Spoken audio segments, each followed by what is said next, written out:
வணக்கம் ஃப்ரெண்ட்ஸ். இந்த வீடியோவில் நம்ம என்ன பார்க்க போகிறோம் அப்படின்னு சொல்லிட்டு பார்த்தீங்கன்னா, கடைசியாக நம்ம ஒரு வீடியோவில் சொல்லியிருப்போம். டிவிக்கே தலைவர் வந்து வீடு கட்டி தரதா அபிஷேகாவுக்கு சொல்லியிருக்காங்க அப்படிங்கிறத பற்றி நிறைய விமர்சனங்கள் வந்தது. இதில் ஒரு முக்கியமான விஷயங்களை வந்து நீங்கள் புரிஞ்சுக்கணும். இப்போது வந்து டிவிக்கே தலைமை வந்து அவங்களுக்கு வீடு கட்டி தரதா சொல்லியிருக்காங்க அப்படின்னா, விஜயே வந்து வீடு கட்டி கொடுக்க மாட்டார். ஒவ்வொரு மாவட்டத்துக்கும் ஒவ்வொரு டிவிக்கே நிர்வாகிகள் இருப்பாங்க.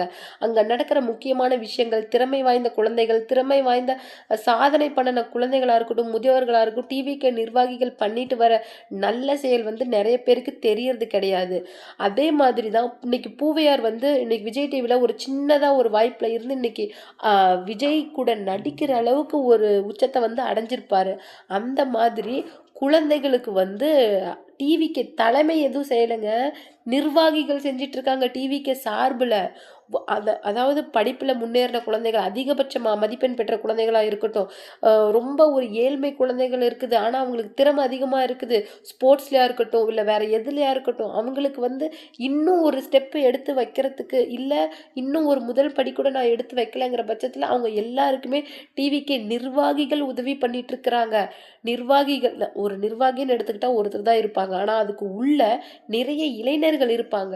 இளைஞர்களுக்கு தெரியும் எங்கே அந்த மாவட்டத்தில் எந்தெந்த இடத்துல திறமை வாய்ந்த குழந்தைகள் இருக்கிறாங்க, வயசானவங்க இருக்கிறாங்க அப்படின்னு சொல்லிட்டு இன்னைக்கு வயசானவங்களுக்குலாம் சாப்பாடு போட்டுட்டு வராங்கங்க. ஒவ்வொரு தலைவர்கள் பிறந்த நாளைக்கும் அன்னதானம் நடந்துக்கிட்டு வருது. இந்த மாதிரி நிறைய விஷயங்களை டிவிக்கு சார்பாக பண்ணிட்டு வராங்க. ஒவ்வொரு 10 இளைஞர்கள் சேர்ந்து ஒரு விஷயம் செய்கிறாங்கன்னா அதுக்கு பேர் டிவிக்கேன்னு வச்சுக்கிறாங்க. இந்த மாதிரி நிறைய விஷயங்கள் மேபி இணையதளத்தில் வராமல் இருக்கலாம். அதுக்காக அந்த விஷயம் பொய்யாயிராது. ஒரு விஷயம் சொல்கிறோம் அப்படின்னு சொல்லிட்டு பார்த்தீங்கன்னா அதில் 70% மேலே உண்மை இருக்குது. உண்மை இல்லாத ஒரு விஷயத்த சொல்ல முடியாது. இதில் என்ன சொல்லிட்டு பார்த்தீங்கன்னா, கிட்டத்தட்ட ஒரு 50 பேருக்கு மேலே வீடு கட்டி கொடுக்கறதா சொல்லியிருக்காங்க. ஏற்கனவே 20 பேருக்கு வீடு கட்டி கொடுத்துருக்குறாங்க. அதில் தான் நம்ம பூவையாரும் ஒருத்தர். பூவையாரோட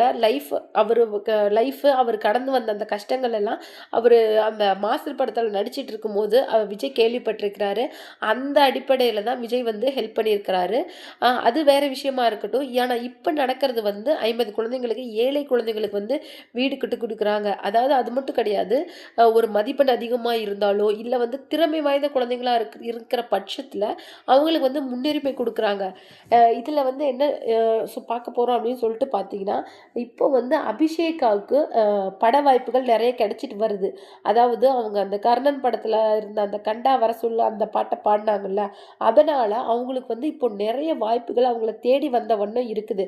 இப்போது அந்த இதில் கெஸ்ட்டாக வந்தாங்கல்ல சுகன்யா பாண்டியராஜன், அவங்களும் வந்து அபிஷேக்கு நிறைய கிஃப்ட்டை வாங்கி கொடுத்துட்டு போயிருக்காங்க. அதுவும் பாண்டியராஜன் சார்லாம் செயினியே ப்ரெசென்ட் பண்ணிட்டு போயிருக்கிறாரு. ஸோ அந்த குழந்தைக்கு நிறைய வாய்ப்புகள் இப்போ வந்துட்டு இருக்குது. இந்த நிலைமையில தான் டிவிகே தலைமை வந்து அவங்களுக்கு ஒரு பரிசை வந்து அனுப்பிச்சி வச்சிருக்கிறாங்க. இந்த மாதிரி நேரத்தில் நாம் வந்து விஜய் நினச்சிட்டு இருக்கோம், விஜய் சாருக்கு இதுக்கெல்லாம் டைம் இருக்கா அப்படின்னு சொல்லிட்டு. ஒரு பர்டிகுலர் யூடியூப் சேனல் வளர்ந்து வந்துட்டு இருக்கிற ஒரு பர்டிகுலர் யூடியூப் சேனல் அது ஒன்றும் பெருசாக எதுவும் பண்ணலை. ஆனால் அவங்க வந்து டிவிகே அப்படின்னு சொல்லிட்டு ஆரம்பிச்சதுலேருந்து தன்னுடைய சேனலில் பண்ணுற எல்லா விஷயங்களையும் பேசியிருக்காங்க. அதை விஜய் நேராக கூப்பிட்டு அவங்கள வாழ்த்திருக்காரு. நீங்கள் பண்ணுற விஷயங்கள் ரொம்பவும் சிறப்பாக இருக்குது அப்படின்னு சொல்லிட்டு. ஸோ இதுலேருந்து நல்லா என்ன தெரியுது அப்படின்னு சொல்லிட்டு பார்த்தீங்கன்னா, அவருக்கு 360 டிகிரி வியூ இருக்குது. நாட் ஓன்லி இன் பாலிடிக்ஸ், அதாவது அரசியலில் மட்டும்தான் அவர் தன்னுடைய முழு கவனத்தையும் செலுத்திட்டு இருக்கிறாரு. வேற எதையும் அவருக்கு பார்க்கறதுக்கு நேரம் இல்லை அப்படின்லாம் சொல்லவே முடியாது. எல்லாத்தையுமே பார்த்துட்டு இருக்காரு. இப்போ சினி ஃபீல்டில் என்ன நடந்துட்டு இருக்குது, பொலிட்டிக்ஸில் என்ன போயிட்டு இருக்குது, இப்போ ட்ரெண்டிங்கில் என்ன இருக்குதுங்கிற வரைக்கும் விஜய் ஒவ்வொரு விஷயத்துலையும் கான்சன்ட்ரேட் பண்ணிக்கிட்டு தான் இருக்கிறாரே தவிர அவர் வந்து பாலிட்டிக்ஸை மட்டும் அவர் ஃபோக்கஸ் பண்ணலை.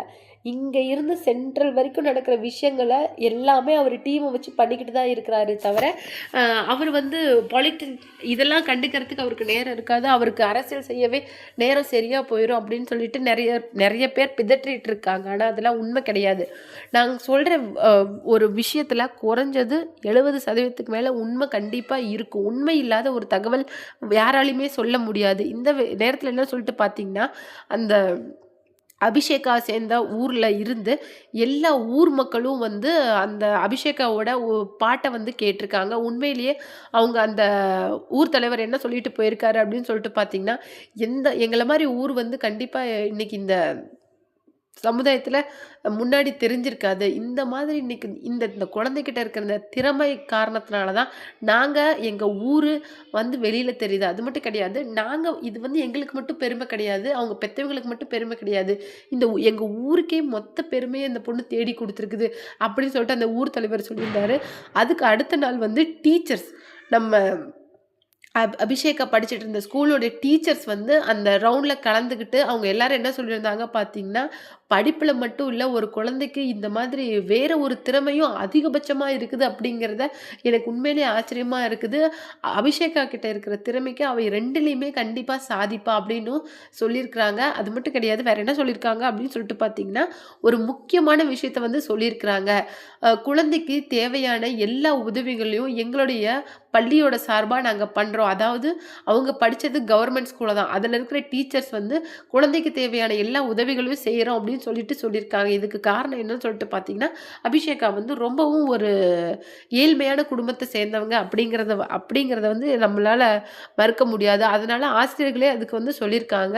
இன்னொரு முக்கியமான விஷயம் என்னன்னு சொல்லிட்டு பார்த்தீங்கன்னா, ஜட்ஜஸ் வந்து அபிஷேகாவ பத்தி என்ன சொல்லியிருக்காரு அப்படின்னு சொல்லிட்டு பார்த்தீங்கன்னா, அபிஷேகா வந்து ஒரு ரைசிங் ஸ்டார் அப்படின்னு சொல்றது மட்டும் இல்லாம, கிராமப்புற பள்ளிய சேர்ந்த அபிஷேகா வந்து சாதாரணமா நெனச்சோம். கிராமப்புறத்துலருந்து வந்தவங்க தானே, என்ன பெருசா அவங்க கிட்ட இருந்துற போது அப்படின்னு சொல்லிட்டு, அந்த எங்களுடைய நினைப்ப அப்படியே சுத்தமா அழிச்சு எடுத்துட்டாங்க. அதாவது ஏதோ ஒண்ணு சொல்லுவாங்கல்ல, அ கடுகு சிரித்தா காரம் குறையாது. அந்த மாதிரி அவங்களுடைய திறமை பார்த்து உண்மையிலேயே சரண் சார்லாம் ஸ்டாண்டிங் அவேஷன் வந்து குடுத்துருக்காங்க. ஊர் மக்கள் வந்து என்ன சொல்லியிருக்காங்க அப்படின்னு சொல்லிட்டு பார்த்தீங்கன்னா, அபிஷேகா எங்க ஊருக்கு திரும்பி வரும்போது ஒரு திருவிழா மாரி அவங்கள நாங்க வரவேற்போம் அப்படின்னு சொல்லியிருக்காங்க. அவ வந்து எங்கள பெருமைப்படுத்துனது மட்டும் கிடையாது, எங்க ஊருக்கே அவ ஒரு பொக்கிஷமா மாறிட்டா அப்படின்னும் சொல்லியிருக்காரு. ஒரு ஒரு அதாவது எப்பயாவது ஒரு பாட்டு நல்லா பாடி கோல்டன் ஷவர் வாங்கலாம். பாடுன ஒவ்வொரு பாட்டுக்கும் 6 பாட்டுக்கும் கோல்டன் ஷவர். அதுல ஒரு பாட்டுக்கு 2 தடவ கோல்டன் ஷவர். இது வந்து இது வந்து ஒ இது வந்து இந்த திறமைய வந்து நம்ம என்ன சொல்றது? அபிஷேகாவோட பாடல்ல இருக்கிற அந்த அ ஒரு ரேடியேஷன் வந்து கேட்கிறவங்களுக்கு மேலயும் பாயுது அப்படிங்கிறது தான் ஒரு முக்கியமான விஷயம். இன்னொரு முக்கியமான விஷயம் என்ன சொல்லிட்டு பார்த்தீங்கன்னா, நம்ம முர்னால் தாக்கூர் வந்து நம்ம தனுஷ வந்து பத்தி என்ன ஒரு முக்கியமான விஷயம் சொல்லியிருக்காங்க அப்படின்னு சொல்லிட்டு பார்த்தீங்கன்னா, அவர் ஒரு செட்ல வந்து நடிச்சிட்டு இருக்கும்போது, பக்கத்திலேயே தான் முர்னால் தாக்கூரோட அந்த பட ப்ரமோஷன் வந்து நடந்துட்டு இருந்துச்சு. அப்போ வந்து உங்களுக்கு டைம் இருந்தா வாங்களேன் அப்படின்னு சொல்லிட்டு தனுஷ வந்து அவங்க இன்வைட் பண்ணியிருப்பாங்க.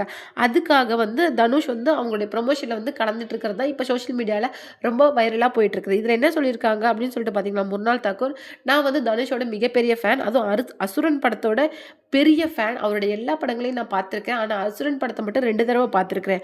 அவருடைய அவர வந்து ஒரு நடிப்பு யுனிவர்சிட்டி அப்படின்னு சொன்னா கூட தகும் அப்படிங்கிற மாரி சொல்லியிருக்காரு. நடிப்ப பத்தின ஒரு என்சைக்ளோபீடியாவே அவரால முடிஞ்சா ரெடி பண்ண முடியும்.